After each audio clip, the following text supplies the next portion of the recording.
Hoje eu quero falar com você acerca daquela parábola, que ela é, sem dúvida alguma, uma das mais conhecidas dentre as parábolas que Jesus contou. As histórias que ele criou, não é? Para ilustrar verdades espirituais. Uma delas foi a do bom samaritano. Você lembra disso? Quando perguntaram a ele, mestre, qual o principal, o mais importante de todos os mandamentos? Ele então, ele respondeu, ouve, ó Israel, amarás o Senhor teu Deus com todas as vossas forças, com todo o vosso entendimento, de todo o vosso coração. E aí aqueles fariseus, eles se alegraram, disseram aleluia, vamos dar glória, é isso mesmo, Senhor. Amém. E quando eles já estavam saindo de lá, Jesus disse, espere, há um segundo semelhante a este. E aí, aquilo foi um escândalo. Eles arregalaram os olhos. Né? Jesus estava sempre surpreendendo aquela gente, né? Aqueles religiosos. E quando pela primeira vez eles haviam ficado satisfeitos com a sua resposta, veio um choque. E Jesus disse que há um segundo mandamento que é semelhante a esse. Mas como pode isso? Como pode ter um mandamento que é semelhante, que está no mesmo nível, no mesmo grau de importância, tem o mesmo valor, de amarás o Senhor teu Deus com toda a tua força, com todo o teu entendimento, com todo o teu coração? E aí eles arregalaram os olhos e Jesus diz, amarás ao teu próximo como a ti mesmo.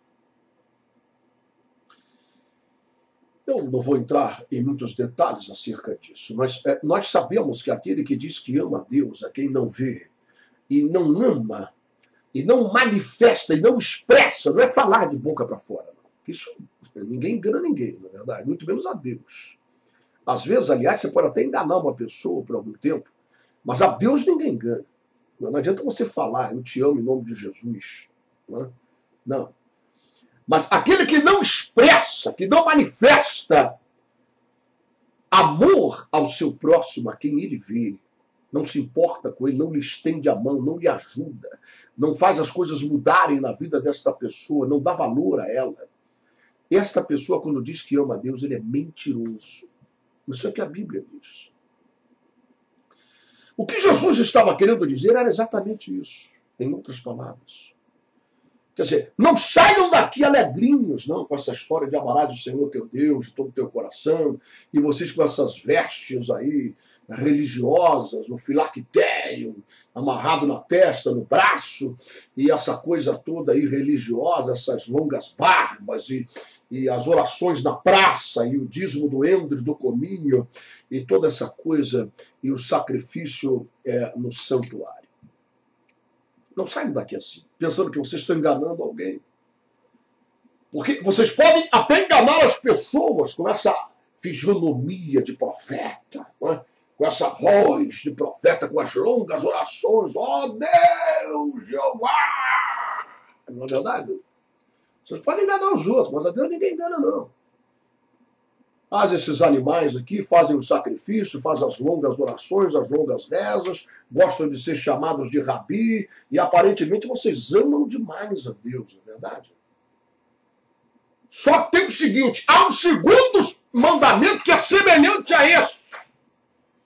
E aí isso vai ter que ser manifesto. Isso vai ter que ser provado. As pessoas vão ver isso em suas atitudes, em suas ações. Não é a mesma coisa de você cantar corinhos, de você ler um texto sagrado atrás de um púlpito ou coisa parecida e dizer que ama a Deus. Amarás ao teu próximo como a ti mesmo.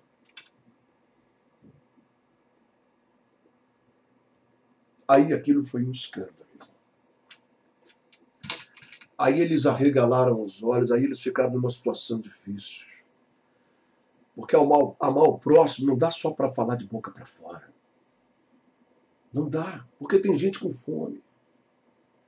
Porque tem gente com frio. Porque tem gente que está presa. Porque tem gente que é forasteira e não tem nem sequer aonde dormir. Não é? Sabe, eu estava vendo uma foto que foi postada no Facebook semana passada e eu fiquei olhando aquela foto e me bateu uma tristeza, uma angústia. E eu fiquei olhando e refletindo. Essa foto mostrava um senhor de idade, cabelo branco, bem magro. Na verdade, uma pessoa que mora nas ruas. Eu não me lembro bem se aquilo foi no Brasil ou fora do Brasil. Mas essa foto mostra esse sujeito no leito de um hospital e um cachorro bem grande, não tinha uma raça definida, um vira-lata. Estava deitado sobre ele. E a explicação da foto dizia que esse homem estava desenganado pelos médicos e ele passou quase 10 anos da sua vida morando dentro de um carro. Sim, essa foto é dos Estados Unidos, isso é muito comum por lá, as pessoas morarem dentro de carro. Dentro de um carro velho, esses carros que não prestam mais para andar e as pessoas ficam ali dentro, durante quase 10 anos com esse cachorro, era o seu único amigo. E ele adoeceu, teve, se eu não me engano, foi problema no pulmão, né? Foi pneumonia. E a coisa se agravou de tal maneira que ele, ao ser hospitalizado, não tinha mais jeito. E ele fez um pedido ao médico, que ele pudesse se despedir do seu amigo, do seu companheiro, daquele que estava junto com ele há quase 10 anos, passando por todas as dificuldades, todos os problemas, dividindo com ele o pão. Ele queria se despedir do seu amigo. E o médico então disse, pois não, diga o nome dele, aonde nós podemos ligar para ele, um telefone, localizá-lo para que ele venha se despedir. E ele disse, não, doutor, esse amigo é o meu cachorro. E ele está lá no lugar onde eu morava, com certeza ele me espera lá, ele me aguarda. E aquilo tocou no coração daquele médico que quebrou todos os protocolos e mandou trazer aquele animal e deitou aquele cachorro sobre a cama, sobre o leito daquele senhor que estava morrendo. E a foto mostra o momento em que ele acariciava aquele cachorro deitado no seu colo naquela maca. Isso nos traz alegria, nós sabemos que esses bichinhos são de fato muito amorosos, não é? Quase todo mundo tem um cachorrinho e eles são muito amorosos, de fato. Mas ao mesmo tempo nos traz uma tristeza, meu Deus. Não teve ninguém. Porque esse sujeito acabou pegando uma pneumonia pela sua situação de vida. Que você não teve ninguém que chegasse e disse, senhor, o que eu posso fazer pelo senhor? O senhor está aí, está um frio danado, o senhor não tem um agasalho direito, eu posso fazer alguma coisa pelo senhor, pelo menos um cobertor. Eu não posso fazer muita coisa pela sua vida, mas o que eu posso fazer? Talvez lhe dar uma comida, ou talvez um agasalho melhor. O que eu posso fazer? Não teve ninguém. Sabe disso, meu amigo, meu único amigo é um cachorro. E a grande verdade é que nós estamos vivendo exatamente esta situação no geral, no mundo inteiro. Nós vivemos uma geração de pessoas que amam o próprio umbigo. Nós vivemos em uma geração em que as pessoas buscam a Deus, vão às igrejas, fazem campanhas, mas elas estão preocupadas unicamente consigo mesmas. Elas dão seu dízimo e elas dão ofertas e algumas são capazes até de vender propriedades para trazer para a igreja, mas não como fizeram na igreja primitiva, para que aquele valor ele fosse dividido entre os irmãos necessitados da igreja. Não, eles fazem isso motivados pela ganância, motivados pelo desejo de receberem 100 vezes mais do que aquilo que eles ofertaram. Mas não há amor pelo próximo, não há compaixão pela dor, pela solidão, pelo frio, pelo abandono, pelo desamor em que alguém esteja vivendo. Ninguém se importa. Ninguém quer saber. Todo mundo tem o seu próprio problema, seus próprios dilemas. E já estão muito ocupados, não é? Vivendo isso. E eu fiquei me lembrando disso que Jesus falou aos fariseus. Não é? Sabe, eu acredito que o dia do julgamento vai ser um dia de grande surpresa. Uma vez eu vi alguém dizer assim que vão haver 3 surpresas no dia do julgamento. A primeira vai ser você próprio estar lá, você próprio entrar. A segunda vai ser que quem você pensava que entraria será lançado fora. E a última vai ser que quem você pensou que seria lançado fora vai entrar. Interessante isso, né? Porque nos leva a pensar um pouco e a refletir um pouco sobre tudo isso, não é? O que é que estamos fazendo? Quem sabe nós próprios somos esses fariseus do século XXI? Você já parou para pensar nisso? Não? Que importância você dá para o seu próximo? Eu oro pelo meu próximo. Ué, eu tenho até um livro de oração onde eu anoto o nome das pessoas que me pedem oração e eu oro pelo meu próximo. Mas Tiago, ele diz o seguinte, Tiago, ele diz que se um irmão com necessidade de alimento cotidiano, com frio, com fome, com sede, ele se aproximar de você e pedir ajuda, e você disser a ele, olha, vai em paz, porque eu vou determinar a bênção da prosperidade sobre a tua vida, e você não der a ele. Isso é Tiago que está dizendo, apóstolo de Cristo.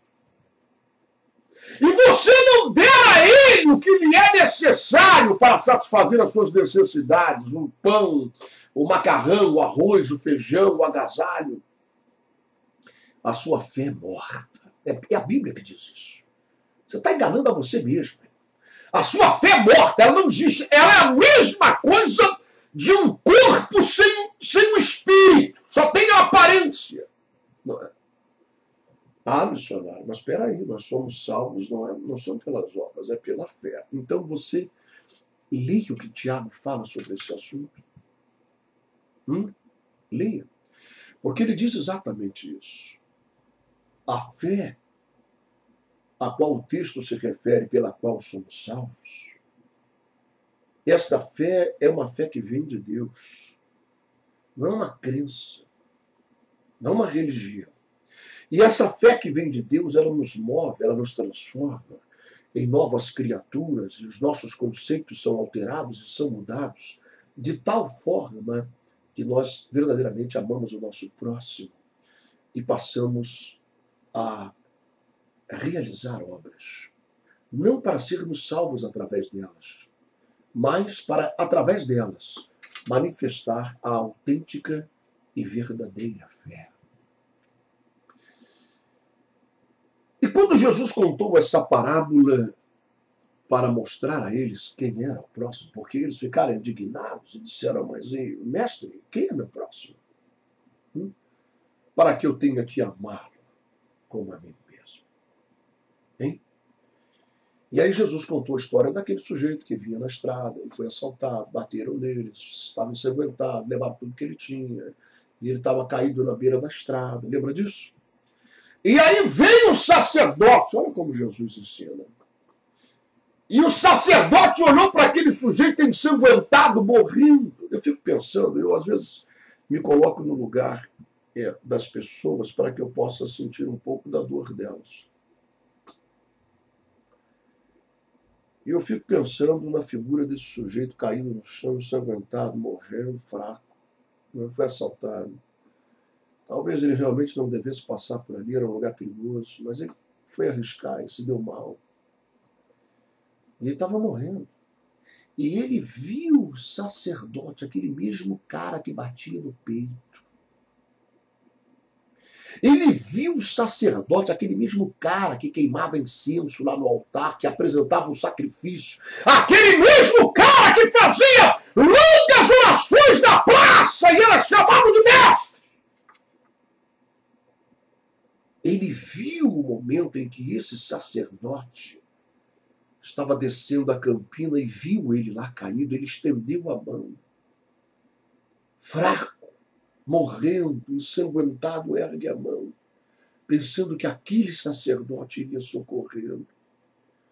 E de repente ele percebe que aquele sacerdote começou a olhar para o lado. Olhou para a direita, olhou para a esquerda, olhou para trás, olhou para cima, não tinha ninguém vendo. E aí sabe o que ele pensou? Ele pensou, não tem ninguém me vendo aqui. Eu não vou me meter nessa situação, não vou sujar minha gravata de sangue. Eu não conheço esse cara, não tem nada a ver com a vida dele, não quero nem saber o que foi que aconteceu. Eu vou vazar, ninguém está me vendo. Mas aquele homem caído, ensanguentado, viu ele.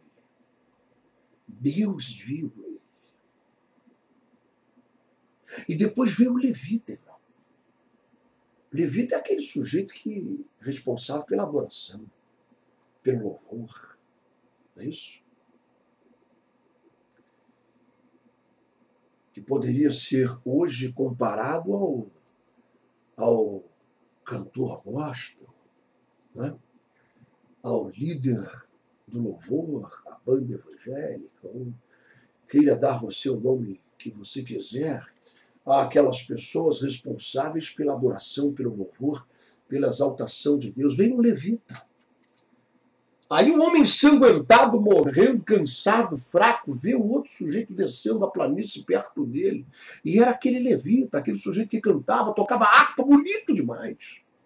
Nossa, ele gostava de ver aquele cara tocando aquela harpa, adorando a Deus, falando do amor de Deus, da misericórdia de Deus, da provisão de Deus, tocando aquela harpa, aquela coisa linda. Aí ele estende a sua mão e pede socorro, e da mesma forma aquele levita olha para a direita, olha para a esquerda, eu vou vazar, porque eu não tenho nada com isso. Não tem ninguém vendo aqui a minha atitude, eu vou sujar a capa do meu CD de sangue. Eu vou me mandar, não quero nem saber que morra. Eu não tenho nada com isso.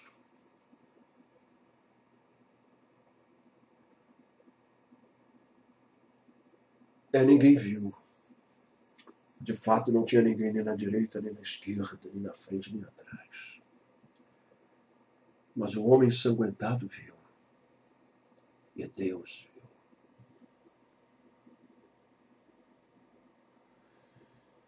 Sabe, a quem nós estamos procurando enganar? A quem?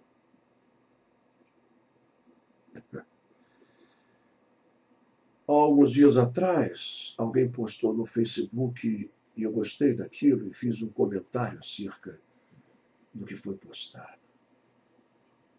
O irmão postou lá e disse assim: existem pessoas que adoram postar fotografias com gente famosa, pregadores famosos, cantores famosos, tentando passar, às vezes, a impressão de que são amigos de longas datas. Ele só correu ali e pediu para tirar uma foto e posta aquilo como se fosse algo assim. E aí ele escreveu nessa postagem: eu quero ver alguém postar uma foto sua com um mendigo. É como uma pessoa que está morrendo de fome e ele dando um prato de comida. É como uma pessoa doente, enferma, no leito. É como um prisioneiro, alguém que está na cadeia. Eu gostei daquilo. E escrevi um comentário acerca disso. Sabe, a quem nós queremos enganar? Pense nisso. Quando esse dia chegar. Porque você acredita que vai chegar esse dia, não? O dia do grande julgamento em que ele porá uns à sua direita e outros à sua esquerda. Ele apartará os bodes das ovelhas. Você crê nisso? Não? Você crê que isso vai acontecer? Hein? A Bíblia diz que naquele dia vai ter desespero, vai ter ranger de dente, vai ser coisa horrível. Vai ser coisa horrível. E as pessoas vão tentar convencer o mestre e dizer: Senhor, pelo amor de Deus, deve haver algum engano em teus registros. Deve haver alguma coisa errada. Pega a minha identidade aqui, Senhor. Olha, eu era um obreiro, eu era um pastor, tinha tantas congregações, está aqui, em teu nome eu expeli demônio, em teu nome eu profetizei, em teu nome eu fiz milagre.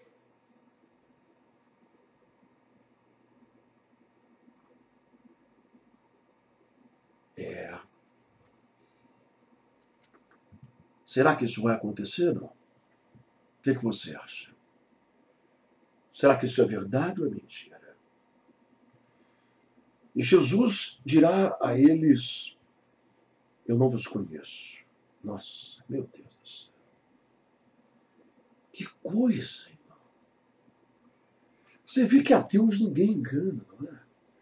O sujeito pode ter um terno, uma gravata, andar tudo, não é? Aquela cara de santo, aquela voz de profeta e tal, aquela confusão toda espiritual, né? Toda aquela pirotecnia e tal, né? Jesus não conhece. Não é servo dele. Não é filho dele. Chama ele de Senhor, Senhor, Senhor, mas não faz o que ele manda. Aí Jesus vai dizer assim: eu não vos conheço, apartai-vos de mim, maldito. Meu Deus do céu. Para o fogo eterno, criado para o diabo e seus anjos.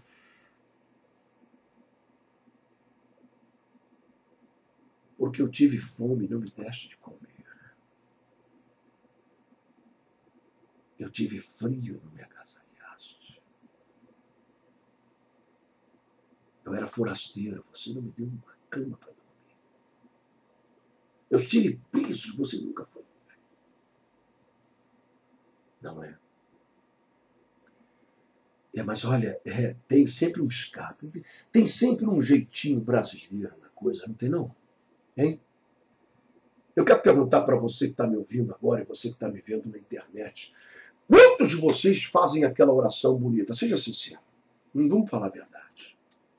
Vamos falar a verdade aqui, só entre nós. Quantos de vocês fazem aquela oração bonita, aquela oração assim, até com lágrima? Com lágrima é melhor, não é? Com emoção. Aí você fala: Senhor, visita os presos, encarcerados, presídio feminino. Visita os hospitais, os leitos, onde aquela gente sofre, desamparada naqueles corredores, meu Deus, doentes. Visita as crianças desamparadas, nas paradas de ônibus, sofrendo. Hein? Bonito, não é? Espiritual demais. Você faz essa oração? Hein? Aí eu quero fazer outra pergunta para você. Quanto tempo você ainda vai perder na sua vida pedindo a Deus que Ele faça aquilo que Ele mandou você e eu fazermos? Ele não vai visitar, não. Para com isso. Para com isso, irmão. Ele não vai visitar ninguém, não. Ele mandou eu visitar. Ele mandou você visitar. Ele mandou nós irmos pelos cantos, pelos valados, pelos becos, e levarmos esse evangelho autêntico, evangelho verdadeiro, não é evangelho água com açúcar, não. E levarmos essa palavra. E levarmos o amor verdadeiro de Deus que se expressa através de nós. A todas essas pessoas, de alguma forma, de alguma maneira, nós fomos chamados para fazer isso. Nós fomos chamados para nos envolvermos com isso. Mas sempre Satanás, ele traz uma válvula de escape para massagear a consciência das pessoas. Porque tem gente que lê na Bíblia sobre missões e que esse é o objetivo da igreja, se envolver em missões. Aí o que ele faz? Ele participa de um congresso de missões e acha que é o suficiente. Mas ele não se envolve financeiramente, ele não se envolve de forma alguma, ele não clama sobre isso, ele não se dispõe a isso, ele não quer saber. Por quê? Porque a maioria das pessoas hoje só pensa no próprio umbigo. A maioria das pessoas hoje, elas são aquele sujeito da outra parábola. Aquela parábola do filho pródigo, lembra dela? Aí, um dia desse, eu estava conversando com uma irmã pela internet que nos ouve na programação da outra emissora de meia-noite às 7 da manhã. E ela estava dizendo, missionário, sou ouvinte assíduo do programa e tal. Aliás, é uma pastora, inclusive. E eu gostaria de algumas explicações sobre a parábola do filho pródigo. Só tem alguma mensagem e tal, tal. E eu disse a ela, a parábola do filho pródigo não foi criada por Jesus para chamar a atenção, para trazer o foco para o rapaz que foi acabar na lama de porcos. Não, não é. O foco, a atenção que Jesus ele quis chamar nessa parábola é para aquele sujeito que até hoje ele passa de forma camuflada nessa parábola e ninguém liga para ele. Ele passa por inocente. Todo mundo só fala do garoto irresponsável, daquele moleque que foi parar na lama de porcos, gastou o dinheiro todo do pai, e pensam que Jesus queria chamar a atenção para ele. Aquele menino ele fez o que é errado, ele se arrependeu e ele voltou para os braços do pai. Mas Jesus queria chamar a atenção para o irmão dele. É. Observa para quem ele contou essa parábola. Foi para os fariseus. Observa a razão, porque ele pregava para as prostitutas, cobradoras de impostos, ele comia com essa gente, ele falava com essa gente, aqueles homens ficavam indignados. Aquele irmão mais velho era assim. Aquele irmão mais velho, ele não queria saber da dor do pai. É. O pai assentava-se à mesa para o café da manhã, para o almoço, para a janta. A janela aberta, ele olhava para o fim da estrada, ver se aquele menino aparecia. Chorava, derramava lágrimas. Ele, esse irmão mais velho, ele não estava nem aí para a dor do coração do pai. Ele nunca disse assim, pai, olha, eu vou dizer um negócio, esse menino é um moleque, viu?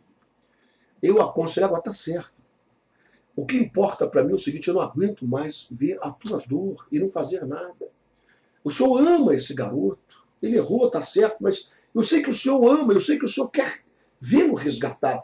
Eu vou fazer alguma coisa, eu vou atrás desse menino, vou fazer minha mala, vou arrumar as trouxas, vou atrás dele, eu vou trazer ele de volta. Que nada, velho, não estava nem aí. Ele queria o prato cheio, ele queria o seu café da manhã, o seu almoço, era a sua janta, ele não queria nem saber da dor do pai, muito menos daquele moleque que morra na lama de porcos, ele não queria nem saber. O que era dele já estava guardado e estava reservado, a parte dele da herança. E a maior prova disso, quando aquele garoto chegou e o pai fez um banquete, mandou trocar a roupa, deu banho, cortou o cabelo, botou um novo anel, aliança consigo, aliança com o pai, novas sandálias, enfim, fez aquele banquete, aquela festa toda, aquela alegria dentro da casa, da fazenda. E aí chega esse rapaz, estava trabalhando, chega ele lá, e ele pergunta ao funcionário, que história é essa aí? Que festa que esse velho está fazendo? Que negócio é esse aí? Que festa é essa? Ué, você não sabe? Seu irmão chegou, seu pai está numa alegria muito grande aí, fez essa festa, estava só esperando você chegar. O quê? Aquele moleque voltou? E meu pai fez essa festa? Ele nunca fez uma festa parecida para mim no meu aniversário. E ele ficou cheio de ódio, não quis nem entrar em casa, ficou lá fora.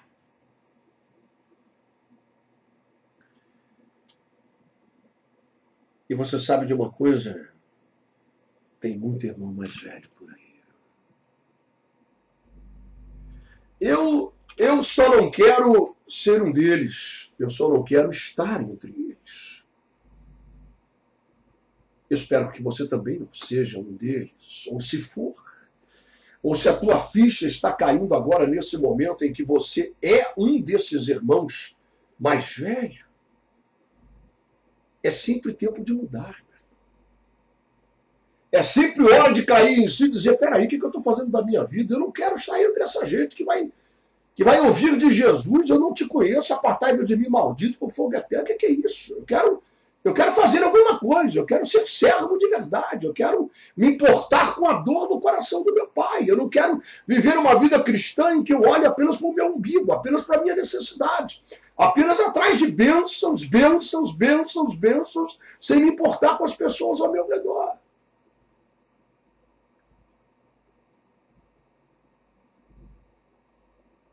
Aí Jesus, quando ele encerrou essa parábola, ele disse que veio naquela estrada um samaritano. Olha só, por que aquele dia vai ser um dia de grandes surpresas, né? Veio um samaritano. Esse samaritano, ele era considerado pelos judeus como a escória da sociedade religiosa, que eles não tinham nenhum pacto com Deus, não tinham nenhuma aliança, só os judeus é que tinham a verdadeira aliança, e que esses samaritanos eram homens proscritos realmente, era a escória da sociedade religiosa. E esse samaritano veio. Veja a parábola de Jesus. Todo mundo sabia quem era o sacerdote, quem era o levita e quem era o samaritano.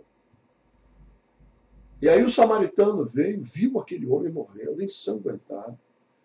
O homem ensanguentado, quando olhou para o samaritano, ele disse assim, se o sacerdote não fez nada, se o levita vazou e não quis nem saber da minha situação, esse samaritano vai passar de lado também, eu vou morrer aqui nessa estrada.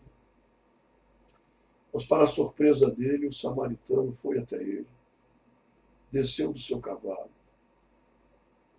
passou o azeite nas suas feridas, limpou, tirou toda aquela poeira que estava ali, e colocou aquele homem sobre o seu cavalo e levou ele até uma estalagem próxima, e ali então deixou dinheiro para que o dono daquela estalagem pudesse cuidar daquele estranho, daquela pessoa que ele nem conhecia direito, daquela pessoa que ele nunca viu na vida, mas que estava no caminho dele. E ele não pôde simplesmente passar de largo, de forma indiferente, e deixar aquele sujeito morrendo ali. Ele não questionou de quem era a culpa, por que ele passou por ali, por aquela estrada, mas ele o ajudou. Ele estendeu a mão e sarou suas feridas. Então, meu irmão e minha irmã, ao terminar essa parábola, Jesus se dirige a todos aqueles fariseus com o olhar esbugalhado, não é? E disse a eles assim, qual deles foi o próximo? O sacerdote? Com a sua gravata italiana, o seu sapato de couro alemão, a sua Bíblia de capa de couro, o levita, com os seus CDs gravados, suas músicas, suas composições, seus instrumentos, ou esse samaritano, que vocês não dão nada por ele? Qual deles foi o próximo desse homem?